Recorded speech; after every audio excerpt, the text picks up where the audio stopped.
કેમ છો? આજે હું તમારી જોડે પનીર સ્ટફ પરાઠા અને મકાઈ બીટરૂટની રાયતાની રેસીપી શેર કરી રહી છું. આ ખાવામાં બહુ જ હેલ્ધી છે અને બહુ જ ટેસ્ટી છે.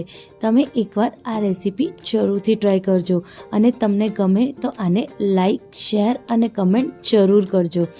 સૌપ્રથમ આપણે રાયતું બનાવીશું. એના માટે મેં 1 વાટકી જેટલું બાફેલા મકાઈના દાણા લીધા છે.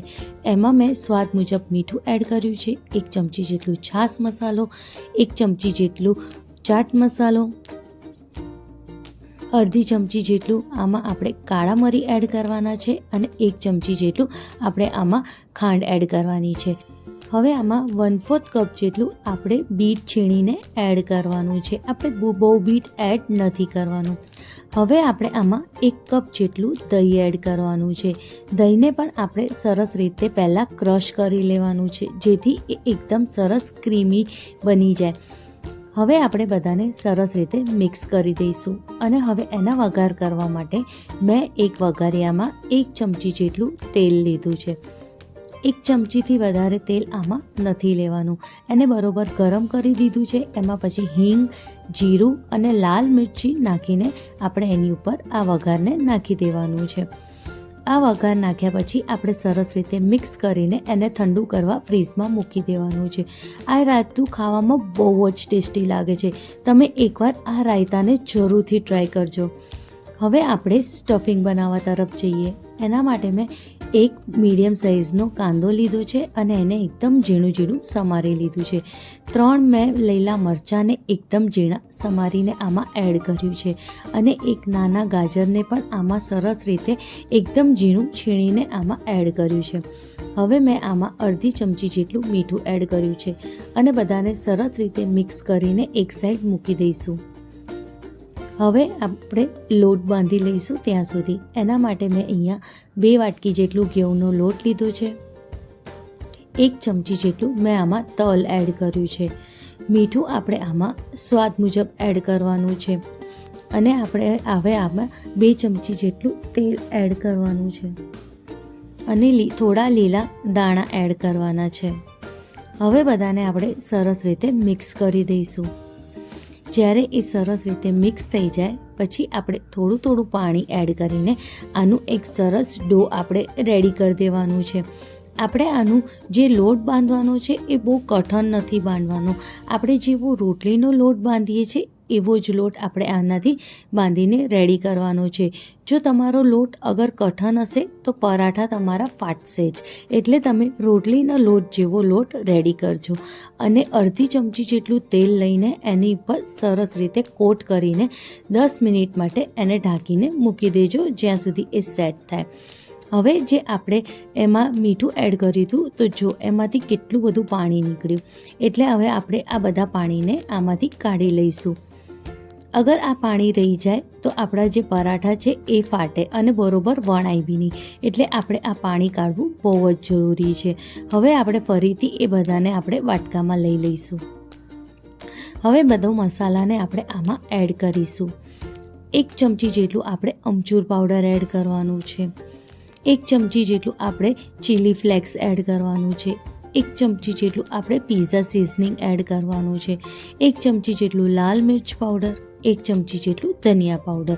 મીઠું હવે આપણે આમાં બહુ જ ઓછું એડ કરીશું, લગભગ અડધી ચમચી જેટલું જ. હવે આપણે આમાં લીલા દાણાને એડ કરવાનું છે અને મેં અહીંયા 100 ગ્રામ જેટલું પનીરને આપણે આમાં છીણીને એડ કરવાનું છે. તમે ઈચ્છો અગર વધારે પનીર ખાતા હો તો 150 ગ્રામ પણ પનીર તમે આમાં એડ કરી શકો છો. હવે બધાને આપણે સરસ રીતે મિક્સ કરી દઈશું. જ્યારે એ સરસ રીતે મિક્સ થઈ જાય તો એને આપણે સાઈડમાં મૂકી દઈશું. હવે આપણે જો પરાઠાનો લોટ કેટલો સરસ સેટ થઈ ગયો છે, એને થોડીક વાર માટે આપણે મસળી લઈશું. હવે એના નાના નાના ગુલ્લા પાડી દઈશું. આપણે આનાથી 6 પરોઠા બનશે. આ લોટથી મેં 6 પરોઠા બનાવ્યા છે, એ બી મીડિયમ સાઇઝના. તમે ઈચ્છો અગર નાના નાના પરોઠા બનાવો તો 8 પરોઠા પણ તમે આમાંથી બનાવી શકો છો. હવે આપણે એક લુઓ લઈશું અને એનાથી આપણે એક રોટલી વણી લઈશું. બહુ પતલી બી નહીં કે બહુ જાડી બી નહીં. આપણે મીડિયમ સાઇઝની એક રોટલી વણી લેવાની છે. હવે આપણે વચ્ચે આની સ્ટફિંગ મૂકવાનું છે. તમે ઈચ્છો તો ત્રિકોણ પરોઠા બી બનાવી શકો છો, ચોરસ બી બનાવી શકો છો અને ગોળ બી બનાવી શકો છો. એ તમારે જેમ પરોઠા બનાવવા હોય તમે એમ બનાવી શકો છો. મારે અહીંયા ચોરસ પરોઠા બનાવવા છે એટલે મેં સ્ટફિંગને પણ ચોરસ રીતે સેટ કર્યું છે. હવે બે બાજુથી આપણે કંઈક આવી રીતે ફોલ્ડ કરી દઈશું અને બીજી બે જે છેડા છે ત્યાંથી પણ આપણે આવી રીતે ફોલ્ડ કરી દઈશું અને એને ચોરસનું શેપ આપી દઈશું. હવે થોડું અટામણ લઈને થોડું આપણે બધાને સરસ રીતે માવો સેટ થાય એવી રીતે આપણે એને દબાવવાનું છે. કંઈક આવી રીતે આપણે એકદમથી નથી વણવાનું. હવે આપણે ધીરે ધીરે એકલા કિનારે કિનારે આપણે વણવાનું છે. આપણે બહુ તાકાતથી નથી વણવાનું, નહીં તો પરાઠા ફાટી જશે.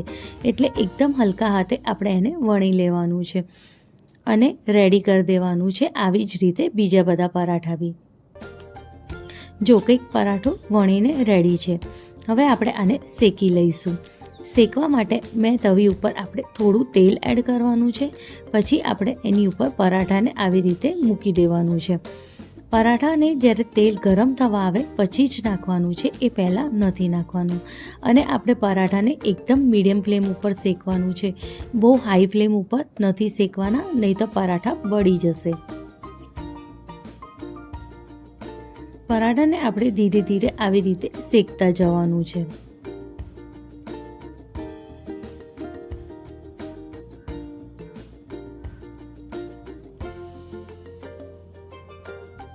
જ્યારે પરાઠા બે બાજુ સરસ રીતે શેકાઈ જાય, તેલ કે ઘી તમારે જે લગાવવું હોય એ લગાવીને તમે આને સરસ રીતે શેકી શકો છો. કંઈક આવી રીતે આપણે એને શેકી લેવાનું છે. આપણે થોડું ક્રિસ્પી થાય ત્યાં સુધી એને શેકવાનું છે, કંઈક આવી રીતે. અને જો રેડી છે પનીર સ્ટફ પરાઠા. આ પરાઠાની રેસીપી બહુ જ સહેલી અને બહુ જ હેલ્ધી છે. તમે એકવાર આ રેસીપીને જરૂરથી ટ્રાય કરજો. પનીર પરાઠાને બી ટ્રાય કરજો અને રાયતાને પણ ટ્રાય કરજો. આ પરાઠા તમને ખાવામાં બહુ જ ટેસ્ટી લાગશે અને રાયતું પણ બહુ જ ટેસ્ટી લાગશે.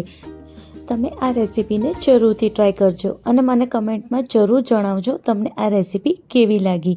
મળીએ એક નવી રેસીપી સાથે. Thank you.